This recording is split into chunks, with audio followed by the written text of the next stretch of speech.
ఆంధ్రప్రదేశ్‌లో ఒకవైపు ప్రభుత్వ పెద్దలు, పాలకులేమో గంజాయి గురించి, మద్యం గురించి, దాన్ని కట్టడి చేస్తున్న విధానం గురించి గొప్ప గొప్పగా చెబుతూ ఉంటారు.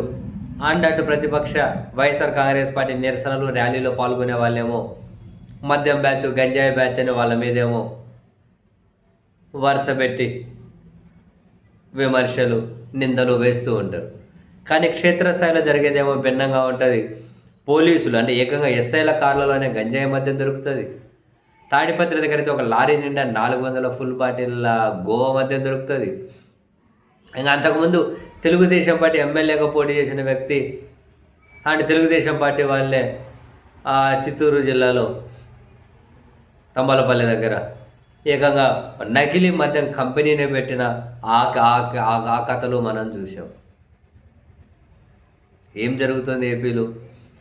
విచ్చలవిడిగా మద్యం, విచ్చలవిడిగా గంజాయి, దానితో ముడిపడి ఉన్నటువంటి క్రైములు కంట్రోల్ చేయాల్సిన వాళ్ళే ఇందులో భాగస్వాములుగా మారుతున్నారన్న విమర్శలు రాష్ట్రానికి ఏ విధంగా మంచిదో అసలు అర్థం కాదు. దాని చుట్టూ పోలీసుల సిన్సియర్గా విచారణ చేస్తున్నారా అంటే ఎంతసేపున ఇవి కప్పిపుచ్చుకునే విధంగానే చేస్తున్నారన్న విమర్శలు, దానికి బలమైన ప్రజలకు నమ్మడానికి బలమైన సంకేతాలు కూడా ఎప్పటికప్పుడు దొరుకుతూనే ఉన్నాయి. ఆ గంజాయి పోలీసులకు ఎస్ఐల కార్లు దొరికితే ఆ విషయంలో పోలీసుల వర్షన్ ఏ విధంగా ఉందో మనం చూస్తున్నాం.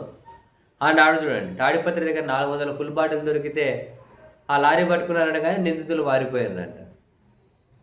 ఎవరో తెలియదు, వాళ్ళు వారిపోయారంటున్నారు. ఎక్కడ చూసినా